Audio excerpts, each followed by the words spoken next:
फुरफुरी नगर वालों, फुरफुरी नगर में आयोजित हो रहा है फुरफुरी नगर ड्राइंग कंपटीशन।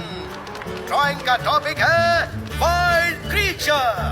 इनाम के रूप में जीतने वाले को मिलेगी एक झमझमाती ट्रॉफी और पूरे 1 लाख रुपए का इनाम।